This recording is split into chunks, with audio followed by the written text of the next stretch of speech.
Olá! Hoje a gente vai dar uma olhada nas regras do jogo da justiça aqui no Brasil. Pensa nisso como se fosse um manual de instruções, sabe? Aquele que todo jogador precisa conhecer para não se perder em uma disputa legal.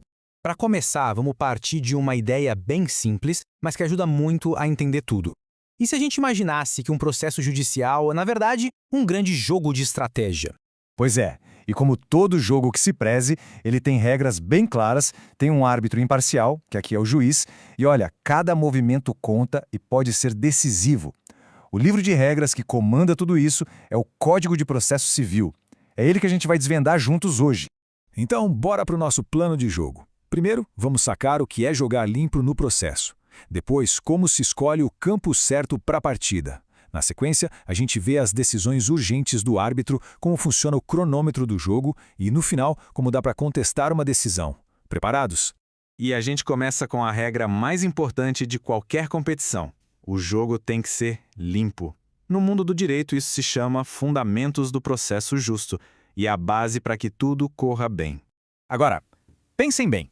Seria justo se o árbitro decidisse o resultado do jogo usando uma regra secreta, uma carta na manga que nenhum dos jogadores sequer sabia que existia? Acho que não, né? A resposta é um sonoro não. A lei é muito clara sobre isso, como a gente vê aí no artigo 9 do Código. Nenhuma decisão pode ser tomada contra alguém sem dar a essa pessoa a chance de se manifestar antes. É basicamente a regra anti-emboscada do nosso sistema. E isso nos leva a um princípio fundamental, o da não surpresa. É exatamente o que o nome diz. O juiz não pode simplesmente tirar um coelho da cartola e decidir com base em algo que não foi discutido no processo. Por quê? Para garantir que todo mundo conheça as cartas que estão na mesa e possa responder a elas. Isso mantém o jogo justo e transparente. Ok, já entendemos o jogo limpo, mas onde essa partida vai acontecer? Agora vamos falar sobre a escolha do campo, ou seja, como se define qual é o tribunal certo para julgar cada caso.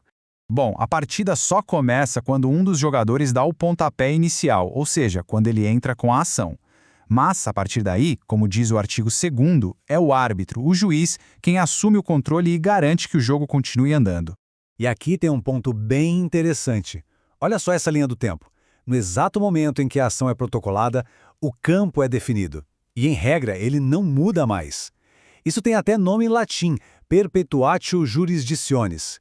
Significa que a competência do juiz fica travada. Então, como a gente vê ali no meio, mesmo que uma das partes se mude para outra cidade, o juiz original continua no comando. A grande exceção é se a lei mudar as regras de competência de forma absoluta ou se aquele tribunal deixar de existir. Mas, e se um dos jogadores achar que o jogo está rolando no estádio errado?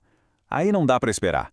Ele tem que avisar isso logo de cara, na sua primeira jogada de defesa. É o que manda o artigo 64. A contestação sobre o local do jogo tem que ser feita na hora certa, senão já era. Certo. Agora vamos imaginar uma situação no meio do jogo que não dá para esperar até o final. Precisa de uma intervenção rápida do árbitro.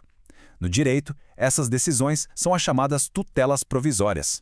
E existem basicamente dois tipos. De um lado, a tutela de urgência, lá do artigo 300. Pensa nela como uma medida para evitar que algo muito ruim aconteça antes do fim do processo. É para quando existe um risco real de dano. Do outro lado, tem a tutela da evidência.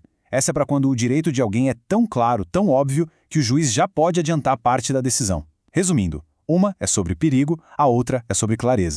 Nem o jogo pode durar para sempre, né? E isso nos leva a uma parte super importante, o cronômetro. No processo, o tempo é contado em prazos, e perder um prazo pode significar literalmente perder o jogo. Então, qual é o tempo padrão que aparece nesse relógio? 15. Grave esse número, 15. 15 dias úteis, ou seja, sem contar fins de semana e feriados, é o prazo geral para fazer as jogadas mais importantes, como apresentar a defesa ou entrar com a maioria dos recursos. É o ritmo normal da partida. Só que, como em todo bom jogo, sempre tem uma exceção.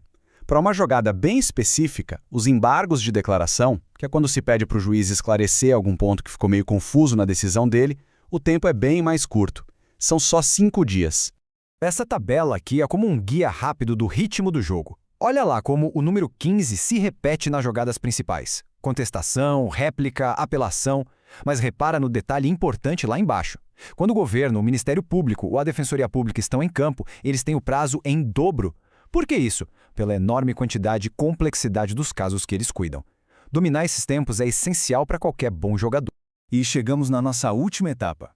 O que acontece quando o árbitro toma uma decisão no meio do jogo e um dos lados acha que foi um erro grave?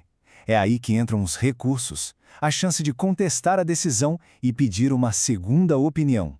É como pedir o VAR no futebol. No processo, essa revisão imediata se chama agravo de instrumento. Ele serve justamente para isso, questionar uma decisão importante que o juiz toma durante a partida, muito antes da sentença final. Mas atenção, não é para toda e qualquer decisão que se pode pedir o VAR. A lei, lá no artigo 1015, traz uma lista do que pode ser revisto na hora. Por exemplo, aquelas decisões de tutela de urgência que a gente viu, ou quando o juiz já decide uma parte do mérito do caso. O motivo é que essas são decisões que podem mudar completamente o rumo do jogo. Esperar até o final para reclamar poderia ser tarde demais. Então, no fim das contas, o que a gente percebe é que o processo civil não é só um amontoado de regras chatas e burocracia. Ele funciona como um verdadeiro sistema operacional para a justiça, uma estrutura pensada para garantir que toda disputa seja resolvida com organização, previsibilidade e, o mais importante de tudo, com justiça. E para fechar, fica aqui uma provocação. Se essas são as regras do jogo, o que realmente é preciso para vencer na justiça? Será que é só estratégia, sorte, ter a verdade do lado? Talvez a resposta seja um pouco mais complexa e entender que no jogo da justiça nem sempre vencer um único objetivo. Para isso, só conhecer o manual de regras pode não ser o suficiente.